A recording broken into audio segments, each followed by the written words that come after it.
بسم اللہ الرحمن الرحیم۔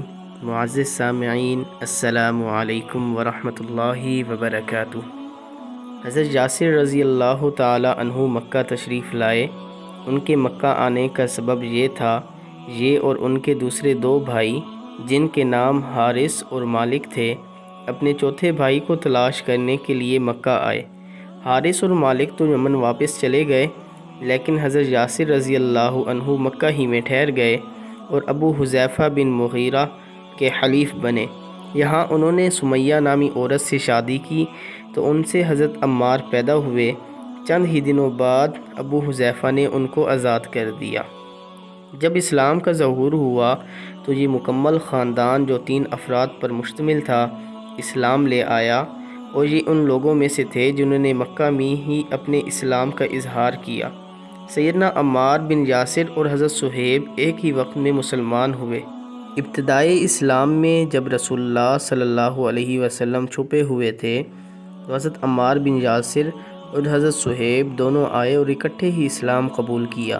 جب یہ خاندان عمار مسلمان ہوا تو بنو مغیرہ بن مخزوم نے ان کو ایسی اذیتیں دیں کہ جن کا کسی انسان کا برداشت کرنا ناممکن ہے، اور ابھی رسول اللہ صلی اللہ علیہ وسلم اتنے مضبوط بھی نہ ہوئے تھے کہ انہیں مشرکین کی اذیتوں سے بچائیں، لیکن آپ اس مومن خاندان کا حوصلہ بڑھانے کے لیے انہیں خوشخبری دیتے ہوئے فرماتے، اے آل یاسر، صبر کرو، یقیناً تمہارا ٹھکانہ جنت ہے۔ ایک دن سیدنا عمار رضی اللہ تعالی عنہ رسول اللہ صلی اللہ علیہ وسلم کی خدمت میں تشریف لائے اور رونے لگے۔ قریب تھا کہ رونے کی وجہ سے ان کا دم گھٹ جائے۔ نبی کریم صلی اللہ علیہ وسلم نے پوچھا، اے عمار کیا ہوا؟ کہنے لگے، اے اللہ کے رسول، بہت برا ہو گیا۔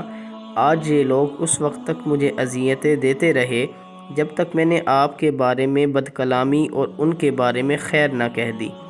نبی کریم صلی اللہ علیہ وسلم نے پوچھا، تو نے اپنے دل کو کیسا پایا؟ کہنے لگے، دل تو ایمان پر مطمئن تھا۔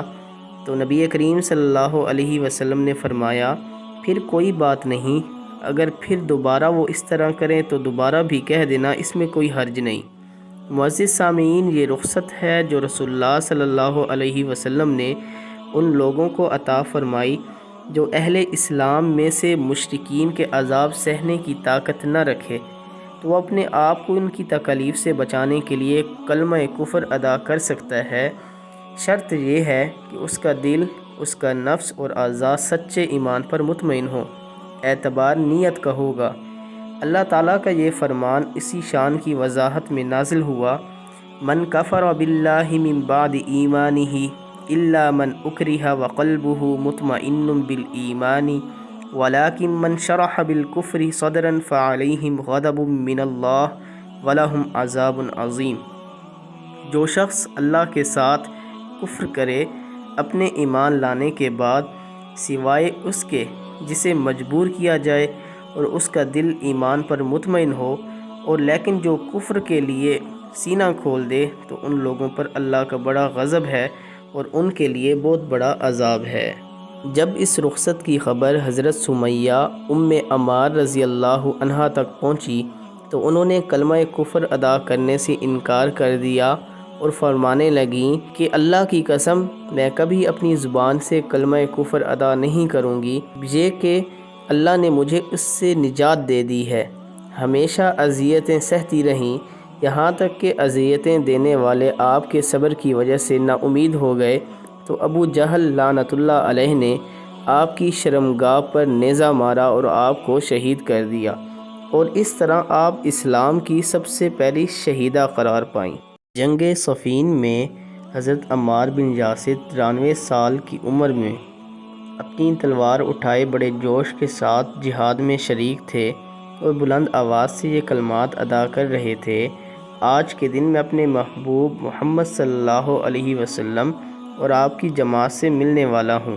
جنگ صفین کے دن سیدنا علی رضی اللہ تعالی عنہ کے پاس حضرت عمار بن یاسر بار بار آتے اور پھر لڑنے چلے جاتے۔ آپ فرماتے تھے، اے امیر المؤمنین، کیا آپ کو فلاں دن یاد ہے کہ میں نے آپ کا دفاع کیا تھا؟ یہ 3 مرتبہ فرمایا، پھر ایک پیالہ دودھ کا آپ کے پاس لایا گیا۔ آپ رضی اللہ تعالیٰ عنہ نے اسے نوش فرمایا اور فرمانے لگے، بے شک رسول اللہ صلی اللہ علیہ وسلم نے ارشاد فرمایا تھا کہ اے عمار، تیرا دنیا کے مشروبات میں سے آخری چیز دودھ ہوگی جسے تو پیے گا۔ اس کے بعد حضرت عمار رضی اللہ تعالیٰ عنہ کھڑے ہوئے اور جہاد میں مشغول ہو گئے اور پھر لڑتے ہوئے جام شہادت نوش فرما گئے۔